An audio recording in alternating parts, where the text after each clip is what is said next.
Hello everyone, I'm Michael Brown. Welcome back to Notes for Novices. This is Music Monday, and today we're gonna start at the beginning.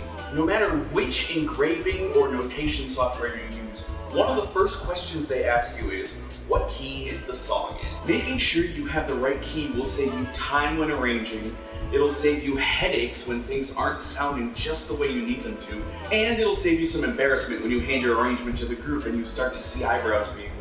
A lot of what we're going to be looking at in these Music Monday videos are concepts that are going to make your life easier when arranging and will make the readers' lives easier when they're trying to suss out what you have on the page. We're not going to be going too far in depth, but hopefully after today's lesson and some practice, you'll be able to find the key to any song. Step one is find the tonic. The tonic is the note that the scale and key are referred to by. It's the note that everything essentially is based on. For example, in the key of C, the tonic note is C. The key also uses the C major scale, and the function of each note is essentially based on its relationship with the note C. To find the tonic, unless you're looking at a piece of sheet music, requires a little bit of abstract thinking. You're going to need some type of keyboard. I suggest getting a keyboard app for your phone so you can use it anytime you need to. You want to find the note that feels like home. I'm not talking about the loudest note or the first note or the last note, the highest note or the lowest note. I'm talking about the most satisfying note. You need to find the note that just feels like home. You can start out by listening to the song and playing every note on your keyboard and figuring out which one is the most satisfying one that way. But I suggest listening hard. Take some time and listen, and then to yourself, hum the note that feels the most like home. While listening, if you feel like you need to change notes because the one you're singing doesn't feel like home anymore, chances are you haven't found the tonic yet. Keep looking. If you never had this feeling, it's very likely that you found the tonic. Now that you can sing the note, just pull out your keyboard and figure out which note you've been singing. And that is the tonic. Finding the tonic is only one of two parts for finding the key, however. Step two, find the quality. The quality of the key describes whether it's major or minor, modal, whole tone, etc. The chances that you'll be arranging a song that doesn't fit into either major or minor are very slim. Almost all modern popular music fits into one of these two categories. Finding the quality can be done in a variety of ways, but for the purposes of this video, I'm going to tell you the simplest way that I know. Now that you found the tonic, use that and start singing the scale that the song uses. When you get to the third note, find it on the keyboard you've been using. Then count how many keys you needed to use to get there. If you have to go up 3 keys, it's minor.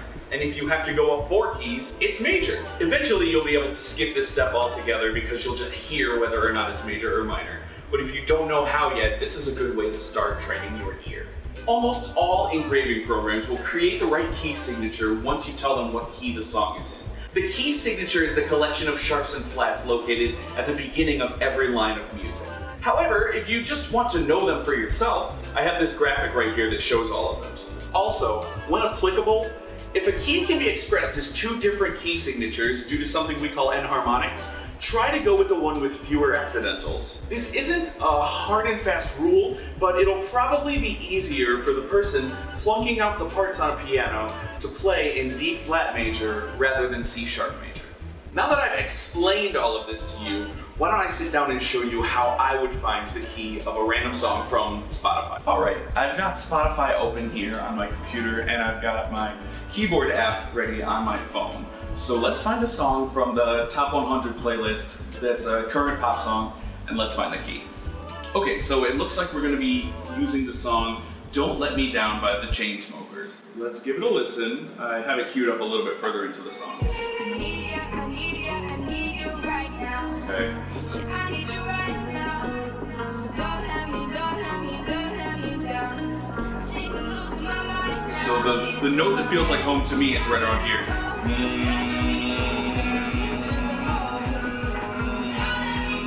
Yeah, it seems a bit everywhere, so.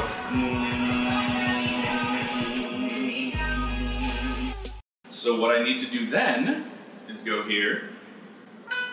So that's a B. So now we need to find out if it's major or minor. So let's listen again.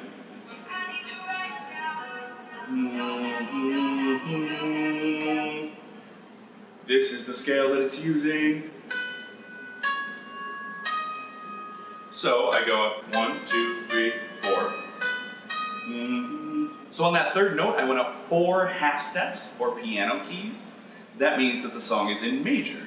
So this song is in B major. Awesome. So your homework this week is to try to find the key to every song you hear. Bust out your keyboard whenever you can and try to verify it with your more musically inclined friend. The more you practice, the more second nature it'll begin to become for you.